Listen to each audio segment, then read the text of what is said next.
Bulldozer पे हर एक व्यक्ति के हाथ नहीं फिट हो सकते। इसके लिए दिल और दिमाग दोनों चाहिए। आपने जानबूझ करके बुलडोजर चलाए, जिसका परिणाम ये है कि हाई कोर्ट से लेकर के सुप्रीम कोर्ट ये कह सकता है कि बुलडोजर संवैधानिक नहीं है। बुलडोजर जैसी क्षमता और दृढ़ प्रतिज्ञा जिसमें हो वही बुलडोजर चला सकता है। बुलडोजर में दिमाग नहीं होता है, स्टीयरिंग होता है उसमें। स्टीयरिंग से चलता है बुलडोजर।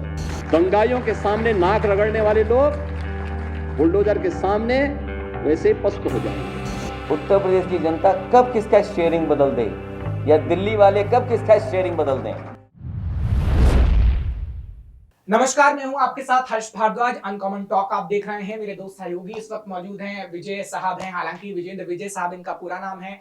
आशीष मेरे साथ मौजूद हैं। आज हम बातचीत करेंगे आप लोगों से खासतौर पर, और हमारे दर्शकों से खासतौर पर इसलिए सुनना पसंद करेंगे क्योंकि युवा नेता अखिलेश यादव को कहा जाता है। और बात अगर योगी की करें तो योगी अभी खास तौर पर युवा नेता से थोड़ी टक्कर ले रहे हैं, क्योंकि अभी हाल ही में लोकसभा चुनाव हुए। लड़के लड़ सकते हैं ऐसा भी कहा गया। हालांकि वो प्रियंका गांधी का मुहावरा था कि लड़कियां लड़ सकती हैं, लेकिन फिर कहा गया लड़के लड़ेंगे, और योगी से जीत भी गए लोकसभा चुनाव में, जो यूपी के रिजल्ट आए हैं। मोदी से जीते। हाँ सॉरी, माफ करिएगा, मोदी से जीते हैं। लेकिन आपको क्या लगता है कि जो ये टक्कर अभी हो रही है योगी और अखिलेश की, आगे आने वाले समय में क्या परिणाम तय करेगी? लेकिन इस सवाल का उत्तर एक लाइन में मैं पहले दे देता हूं, उसके बाद आप लोग शुरू करिएगा। क्योंकि सवाल तो मैं पूछता हूं, लेकिन साथ ही साथ उत्तर भी देना जरूरी समझता हूं। मेरे ख्याल से ये है कि एक तो युवा नेता है अखिलेश यादव, और दूसरी बात ये कि जब से मुलायम सिंह का निधन हुआ है उसके बाद से थोड़ी मायूसी उनके चेहरे पर थी। जब हमने लड़ाई देखी चाचा के साथ कैसा हुआ, और फिर उसके बाद उन्होंने ये कोशिश की कि हाँ मैं अपने पिता के जैसा कर सकता हूँ। हालांकि पिता से उनकी थोड़ी तल्खियां भी रही, लेकिन वो कोशिश जो उनकी रही वो कामयाब रही। हाँ, मैं यहाँ जाति जूती की बात अभी नहीं करूंगा, वो आगे आने वाले समय में करूंगा। लेकिन आपको क्या लगता है? आशीष, शुरू करते हैं आपसे, फिर विजय साहब से। नहीं, जिस तरीके से अखिलेश यादव की छवि थी, 2017 का दौर था जब सरकार अखिलेश यादव की थी, चुनाव होने वाले थे। लेकिन उस वक्त क्या था, उनको एक तरीके से जो ट्रीटमेंट मिल रहा था पार्टी के अंदर बोले चाहे सरकार के अंदर, मुख्यमंत्री मिले थे वो, लेकिन तब एक मुहावरा काफी फेमस था यूपी के अंदर कि यूपी में 4.5 मुख्यमंत्री हैं, और जो 0.5 में 4.5 में जो गिनती थी अखिलेश यादव की 0.5 में थी। लेकिन अखिलेश यादव के बीच जो पारिवारिक कलेश देखने को मिला, शिवपाल यादव के साथ उनका तनाव बढ़ा, लेकिन जिस तरीके से उस तनाव से वो निपटे, उसके बाद एक मुखर और एक अच्छे नेता के तौर पर उनकी पहचान बनती हुई नजर आई। लेकिन वक्त बदला, फिर मुलायम सिंह का निधन हुआ। उसके बाद माना जा रहा था कि अखिलेश यादव की राजनीति सिमट जाएगी, कि नेताजी जो कर सकते थे वो अखिलेश यादव नहीं कर पाएंगे। लेकिन लोकसभा चुनाव 2024 के नतीजे सबने देखे, जो नेताजी नहीं कर पाए वो अखिलेश यादव ने कर दिखाया। पीडी का कार्ड खेला, और जो बोला जाता था कि सिर्फ यादवों की पार्टी है समाजवादी पार्टी, जो यादव जो उनके परिवार के यादव थे शायद उन्हीं को टिकट दिया होगा, और बाकी 1-2 रहे होंगे।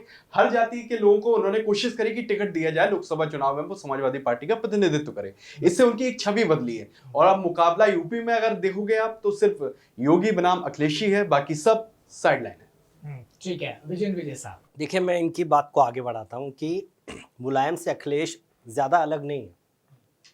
मुलायम की उम्र ज़्यादा हो गई थी, इसलिए वो राजनीतिक तौर पर उतने सक्रिय नहीं हो सकते थे। ये उनकी एक मजबूरी थी, उनका स्वास्थ्य ठीक नहीं रहता था। मुलायम सिंह यादव वो है जिन्होंने कार सेवकों पर गोली चलवाई, सबको पता है। अखिलेश यादव ने जिस मंदिर के लिए आंदोलन हुआ, उनको न्योता भेजा गया, वो उसके न्योता मिलने के बाद नहीं गए। विधानसभा अध्यक्ष सबको, विधायकों को लेके गए, अखिलेश यादव विधायक थे, वो मंदिर के दर्शन करने नहीं गए अयोध्या। तो उनको पता था कि अगर मुझे कोई पावर में ला सकता है तो मेरी जाति यादव और मुसलमान। मुसलमानों को खुश करने के लिए उन्होंने जो कार्ड चला, उसके बीच में ये पीडीए आ गया। हालांकि जो आप देखेंगे ना, मुसलमानों ने जितना वोट कांग्रेस को और सपा को दिया है, उसी की वजह से आज 43 सीटें अगर इन दोनों की आई है। जब आप मुलायम सिंह यादव का जिक्र करते हैं, राम मंदिर आंदोलन को याद करते हैं, जो गोलीकांड हुआ था उसको याद करते हैं, लेकिन कहीं ना कहीं आप ये भूल जाते हैं कि उस वक्त एक जो प्रमुख अधिकारी थे नृपेंद्र मिश्रा, वो उसके बाद मंदिर ट्रस्ट के अध्यक्ष थे। अभी वो देख-रेख में मंदिर बना हुआ है, जो जिनकी जवाबदेही थी, जो सचिवालय में अच्छे खासे पद पे थे। आज के दौर में जब मंदिर बना, जो ट्रस्ट है उसमें भी उनके पास बड़ा पत्ता, तो है पद है, मंदिर बना था तब था और अभी है भी भी बन रहा है मंदिर, इसलिए बता। तो जो बोला जाता है कि जो पूरी जो सरकारें बदलती हैं, नेता बदल जाते हैं, लेकिन कहीं ना कहीं बड़े फैसलों में जो भी बड़ा योगदान रहता है अधिकारियों का रहता है। अच्छा, तो पूरी तरीके से उसको मुलायम सिंह को नहीं गिरा सकते। मुलायम सिंह की सबसे बड़ी देन है कि जब कारगिल युद्ध हुआ था उससे पहले जो जवानों के शव थे वो नहीं आ पाते थे, कभी पार्थिव शरीर उनके घर तक नहीं पहुंच पाते। मुलायम सिंह की देन है, उन्होंने फैसला लिया रक्षा मंत्री के तौर पर आज कोई भी शहीद होता है घर तक पहुंचती है। लेकिन इसमें एक चीज और जोड़ूंगा मैं कि जैसे उन्होंने नृपेंद्र मिश्रा का जिक्र किया, संघ के लोग नाराज थे, संघ के लोग नहीं चाहते थे कि मंदिर बनाने वाली जो कमेटी बने उसमें नृपेंद्र मिश्रा की कोई भूमिका रहे। बीजेपी ने उसे नजरअंदाज किया। कई सारे जो लॉज होते हैं जो संघ अपने लोगों को प्रमोट करने के लिए बनाता है, बीजेपी ने उसको सरपास किया। लेकिन इसमें एक चीज और ऐड करना चाहूंगा मैं, जो सबसे इंपॉर्टेंट है कि जो राम मंदिर आंदोलन है उसको आर्थिक तौर पर किसी ने सबसे ज्यादा मदद की है तो वो गोरक्षनाथ पीठ है, जिसके महंत हैं योगी आदित्यनाथ। ठीक है, उनके गुरु अद्वैतनाथ के ने काफी बड़ी भूमिका निभाई थी राम मंदिर के आंदोलन में। तो अगर मंदिर बना है तो उसमें योगी जी के मंदिर के नाम पे वोट नहीं मिले और अखिलेश यादव का पीडीए कार्ड मंदिर के नाम पर आप कह सकते हैं कि 24 में वोट नहीं मिला लेकिन 22 में वोट मिला। अच्छा, 22 में मंदिर बना लिया, मंदिर बना लिया। अरे जब शिलान्यास हुआ तभी लोगों ने मान लिया कि मंदिर बन गया है, इसलिए बीजेपी को 2022 में उसका फायदा मिला। ठीक है, 22 की आप बात कर रहे हैं, लेकिन अब नजर 27 पर है और उससे पहले उसका लिटमस टेस्ट होने वाला है उपचुनाव में। यहाँ पे पीडीए की भी बात करें, इसमें सीधा मुकाबला अखिलेश बनाम योगी माना जा रहा है। ठीक है, अब योगी और अखिलेश की टक्कर हो रही है। पीडीए एक बड़ा शब्द है।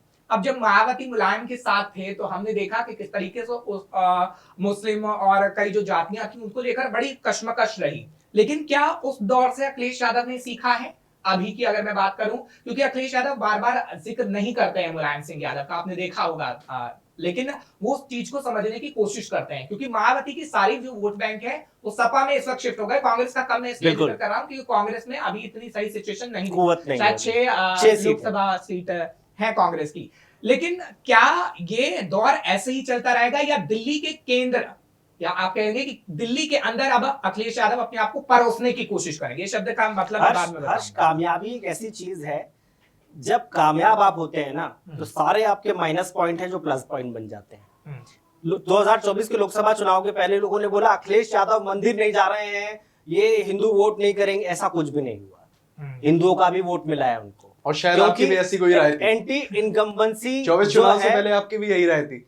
देखिए राय तो आप 400 सीट एक बड़े से बड़े चैनल ने एग्जिट पोल में दिखाई, राय हो सकता है। मैं जिस स्टेट से आता हूँ 29 में से 29 सीट बीजेपी को मिली है, तो मैं ये कह सकता हूँ कि मेरे जो आसपास के लोग हैं वो कहीं ना कहीं मेरे जैसा सोच रहे थे। आप जहां से आते हैं आप अपने तरीके से सोच रहे थे। नहीं, मैं जहां से आता हूं अभी मुद्दा ये है कि दोनों लोग व्यक्तिगत तौर पर एक दूसरे पे वार कर रहे हैं। ये आप देखोगे जब 2014 का दौर था, जितने भी बड़े हमले करे जाते थे, सबसे पहले मनमोहन सिंह पे शुरुआत हुई थी। प्रधानमंत्री नरेंद्र मोदी बाद में बने, मुख्यमंत्री थे गुजरात के, उन्होंने उनको टारगेट किया अपना विरोधी के तौर पर। जनता ने बनाया, उनकी पार्टी ने बनाया हो चाहे ना बनाया हो, जनता ने माना हो ना माना हो, लेकिन जनता के दिलो दिमाग में ये भर दिया गया कि मेरा विरोधी यही है, मेरा मुकाबला इसी से है। ठीक है, उसके बाद जब 19 आया, नरेंद्र मोदी सीधा हमला राहुल गांधी पर था। प्रधानमंत्री के उम्मीदवार के तौर पर राहुल गांधी को 2019 में भी प्रोजेक्ट नहीं किया गया था, लेकिन मुकाबला उन्होंने इसी तरीके से भर दिया, जो कह रहे हैं राहुल बाबा कह रहे हैं, और तमाम जो शब्दावली का प्रयोग किया जाता था। 24 में भी वही कोशिश हुई, और वही अब जो हो रहा है वही योगी बनाम अखिलेश में है। योगी भी हर चीज का हमला अखिलेश यादव पर करते हैं, लेकिन इसमें एक बात ये हो रही है कि जनता भी के दिमाग में भी ये चीज बैठ गई है कि योगी नहीं तो अखिलेश, अखिलेश नहीं तो योगी। अच्छा ठीक है, बाकी जो तमाम पार्टियां, मायावती हो गए, चंद्रशेखर हो गए, मायावती तो शिथिलता के दौर में चली जाती है, वो सब सिमटते जा रहे हैं। और जो इन पार्टियों में जो दूसरी पंक्ति के नेता हैं वो भी चाहकर अपना नाम आगे नहीं बढ़ा पा रहे हैं। देखिए दोनों तरफ से बेचैनी है। 10 सीटों के विधानसभा उपचुनाव है, जो भी हारेगा जीतेगा, ये टैग उसके साथ 2027 तक रहेगा। जब तक विधानसभा चुनाव नहीं होंगे तब तक ये 10 हार जीत को लेके बार बार कोट किया जाएगा कि बीजेपी मिल्कीपुर हार गई या सपा मिल्कीपुर हार गई। अब सपा को एक वेव में जीत गई थी, वो वेव खत्म हो गई है। बीजेपी अगर जीत जाती है तो वो अपना नैरेटिव बनाएगी, सपा अगर जीत जाती है तो वो ये मान के चलेगी कि 27 हम जीत रहे हैं। अच्छा, इससे अलग हटके एक सवाल नहीं लेता हूं, मैं अपनी बात रखता हूं, उसके बाद आप उसका जवाब दीजिएगा आप दोनों। केंद्र की मैं बात करूं तो क्या राहुल मोदी अब साइड होके केंद्र में योगी और अखिलेश आ सकते हैं? भविष्य की बात कर रहा हूं, मैं अभी की बात नहीं कर रहा। ऐसा हो सकता है, मेरे हिसाब से ऐसा लाजमी है। जब आप लोकसभा सीटों के हिसाब से अब टैली देखोगे ना, पार्टी वाइज देखोगे, तो उसमें समाजवादी पार्टी का तीसरा नंबर होगा। है तीसरा नंबर होगा, मैं वही बोल रहा हूँ कि जब आप देखने जाओगे तो तीसरा नंबर होगा। तो दखल तो दे दिया है, केंद्र की सियासत में दखल दे दिया है, तभी नेता प्रतिपक्ष का पद छोड़ा है अखिलेश यादव ने। दखल दे दिया है, एंट्री हो चुकी है दिल्ली में। लेकिन बात यह है कि आप सफलता ये नहीं होती कि आप किसी पहाड़ पर चढ़ गए या किसी चोटी पर एक ऊंचाई पर चले गए, आप उस पर खुद को बरकरार रख पाते हो तभी आप सफल माने जाओगे, वरना छदम सफलताएं तो जीवन में आती रहती है। मेरा मानना ऐसा बिल्कुल भी नहीं है। कांग्रेस एक ऐसी पार्टी है जिसकी केरल में भी सरकार है, तेलंगाना में भी सरकार है, महाराष्ट्र में वो विपक्ष की सबसे बड़ी पार्टी है, महाराष्ट्र में लोकसभा की सबसे तारीफ तो कर रहे हैं कांग्रेस की, पहली बार तारीफ तो कर रहे हैं कांग्रेस की। सच है, लेकिन मैंने नामों का जिक्र किया है, कभी भी मुस्कुरा के करिए थोड़ा, कभी भी बीजेपी की टक्कर होगी वो कांग्रेस से होगी, कांग्रेस की टक्कर बीजेपी से। पार्टी की बात आपकी सही हो सकती है, मैंने नामों का जिक्र किया। मैंने बोला प्रधानमंत्री मोदी, राहुल, देखिए अखिलेश और योगी की बात करिए। केजरीवाल साहब कहते थे देखिए योगी को लाएंगे, उसके बाद उस दौर में चले जाएंगे 2009 सॉरी माफ कीजिएगा 2004 जब मिलजुल के कांग्रेस ने सरकार बनाई, 1999 में जो अटल जी ने सरकार बनाई सबको लेकर, तब तो अखिलेश यादव जैसे नेता इंपॉर्टेंस रखते हैं जिनके पास 30-35 और 2024 नरेंद्र मोदी जी मिलजुल के सरकार बनाई। लेकिन मोदी जी ने सरकार बनाई है, 240 उनका अकेला है। कांग्रेस की 3 बार में 240 सीट सरकार एनडीए की ना, 2014 सरकार तो एनडीए की ना, और 2024 कांग्रेस ने तीनों मिला के 240 सीटें। सरकार एनडीए की है कि नहीं? नहीं, सरकार तो एनडीए की है। सरकार एनडीए की है। नरेंद्र मोदी गठबंधन वाली बार गठबंधन वाली पीएम बने हैं और पीएम बने भी हैं, काम भी कर रहे हैं, जनता को सर्व भी कर रहे हैं। गठबंधन वाली सरकार, चलिए ठीक है। तो गठबंधन की सरकार में क्या दिक्कत क्या है? अगर मुझे तो कोई दिक्कत नहीं है। राष्ट्रवादी सरकार है तो अच्छी बात है, होनी चाहिए। कटाक्ष आप दोनों कर रहे हैं, अच्छी बात है, लेकिन चाय गरम है उसके साथ आप मुस्कुरा रहे हैं, और भी अच्छी बात है। और मैं कोशिश करूंगा कि आगे भी यही तस्वीर हम लोगों की मिलती रहे, लेकिन समय हमें इतनी इजाजत दे रहा है। आपका बहुत बहुत शुक्रिया आशीष विजय साहब, आपका भी बहुत बहुत शुक्रिया। फिलहाल अखिलेश और योगी में जो टक्कर देखने को मिल रही है ना, वो आगे आने वाले समय में आपको वो एक तरीके से दो पहलू सेट कर दे रही है कि सिक्के के दो पहलू है यूपी में। एक तरफ योगी, दूसरी तरफ अखिलेश यादव। ना मायावती है, ना राहुल गांधी है, ना चंद्रशेखर आजाद है, और आकाश आनंद को तो उनकी पार्टी कभी फ्रंट फुट पे भेजती है, तभी कहती है कि आप बैठिए, अभी आप एक्स्ट्रा प्लेयर के तौर पर ही खेलेंगे। नहीं, वो दोनों मान के चल रहे हैं कि हम दोनों की लड़ाई होनी है, बाकी सब एक्स्ट्रा प्लेयर है। मान के चल रहे हो, जनता के दिल में भी यही बैठा दे रहे हैं। अच्छा ठीक है, अगर इस मैच को हम और अच्छे तरीके से समझेंगे तो काफी वक्त लग जाएगा, लेकिन मैच पर बातचीत होती रहेगी। लेकिन उन्होंने कांग्रेस की तारीफ की, समाजवादी पार्टी की आज तारीफ की, ये अच्छा लगा। अच्छा चलिए ठीक है, आप आगे भी करते रहेंगे उम्मीद है, क्योंकि सबकी अपनी अपनी विचारधारा होती है। देखिए भाई, अगर 37 सीटें अगर अखिलेश जीतते हैं तो भूत ने तो वोट दिए नहीं है, लोगों ने ही वोट दिए है ना। जहां तारीफ करने की जरूरत होगी एक पत्रकार को, वहां उसकी नहीं, लेकिन लोकतंत्र की खूबसूरती, लेकिन लोकतंत्र का जिक्र किया ना, लोकतंत्र की खूबसूरती यही है कि गठबंधन की जो सरकार है अभी और मजबूती के साथ आगे बढ़ रही है। देश के प्रधानमंत्री, सबके प्रधानमंत्री, आपके भी हैं, हमारे भी हैं, लेकिन हकीकत यही है कि गठबंधन की सरकार। चलिए ठीक है, आगे क्या होगा ये तो वक्त ही बता पाएगा, लेकिन श्रेष्ठ यूपी आपको हर एक तस्वीर दिखाएगा। और जो टक्कर अभी अखिलेश और योगी की आप देख रहे हैं, वो यूं ही चलती रहेगी, और हर एक तस्वीर उसकी हम तीनों भी आपको दिखाते रहेंगे। अनकॉमन टॉक में अगली बार जब हाजिर होंगे तो नया मुद्दा होगा और बातचीत फिर हम एक नए सिरे से करेंगे। फिलहाल आपका बहुत बहुत शुक्रिया, हमें देखिएगा जरूर, कमेंट जरूर करिएगा, और ज्यादा से ज्यादा भेजिए युवाओं को, क्योंकि युवाओं की आज बात हुई है, खासतौर पर अखिलेश यादव की, क्या कुछ उनका कहना है हम भी देखना चाहते हैं। आपको रिप्लाई भी जरूर मिलेगा, और फिर अगले हफ्ते आपके सामने हाजिर होंगे। तब तक के लिए इजाजत दीजिए, श्रेष्ठ यूपी देखते रहिए, नमस्कार। यूपी की हर खबर देखने और उनसे अपडेट रहने के लिए हमारे चैनल श्रेष्ठ यूपी को सब्सक्राइब और लाइक करें। साथ ही बेल आइकन को दबाना ना भूलें, जिससे हमारे हर वीडियो की जानकारी आप तक पहुंचती रहे।